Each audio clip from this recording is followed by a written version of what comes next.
පාස්කු ඉරිදා බෝම්බ ප්‍රහාරය නිසා අපේ රටට අහිමි වෙච්ච ප්‍රවීණ සූපවේදිනියක් තමයි ශාන්තා මායා දුන්නේ.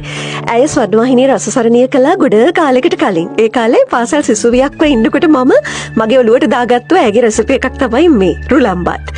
මේක හදන්න මුලින්ම රුලන් ටික කබලේ බැද ගන්න ඕනි. මෙන්න මේ වගේ කුඩු වගේ හැලෙනකල් කබලේ බැද ගන්න ඕනි. ඊළඟට තාච්චියක් ලිපේ තියලා තෙල් ටිකක් දාලා ඒ තෙල් ටික රත් වෙනකොට අබ ඇට ටිකක් දාගන්න ඕනි. අබ ටික පුපුරද්දී මම මේකට එකතු කරනවා හේසල්නට්.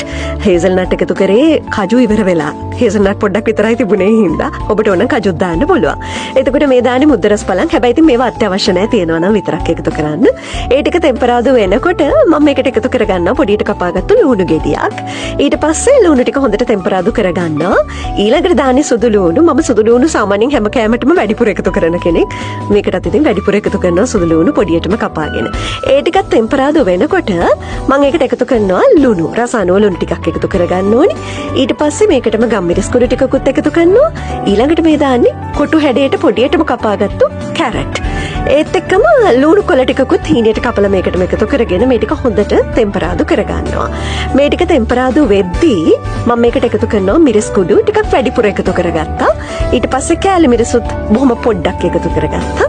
මේ ටික හොඳට කලවම් කරගෙන ඊළඟට මම මේකට එකතු කරනවා කහ කුඩු ටිකක්. ලස්සනට පාටට තියෙන්න එපයි ඒ හින්දා. ඊට පස්සේ මම මේ දාන්නේ පොල්. පොල් ටිකක් වැඩිපුර ඕනේ රුලන් ගාන්ටම වගේ. ඊට වඩා පොඩ්ඩක් අඩුවෙන් කමන්නේ නැහැ ඉතින්. පොල් ටිකත් එකතු කරලා කලවම් කරලා මේ දාන්නේ පොල් කිරි. පොල් කිරි ගොඩාක් දාන්න ඕනේ මේ ටික වැහෙන ප්‍රමාණයටම. ඒ ටික නටනකොට මම එකතු කරගන්නවා අර කබල බෙදගත්තු රුලන් ටික. පොල් කිරි වැඩියෙන් දාන්න කිව්වේ රුලන් වලට හරියට වතුර උරනවා. ඒ හින්දා මේ තියෙන්නේ හදාගත්තු රුලන් බත් එක අර පොල් කිරි දාලා හොඳට කලවම් කරලා අරගත්තා. තප්පර ගාන ලිපේ තිබ්බම ඇති. මේකට මම ඇම්බ්‍රෙලා චට්නි එකකුත් හැදුවා. ඒ වගේම මේක කන්න චිකන් කරියක් හැදුවා වැඩිපුර හොදි තියෙන්න.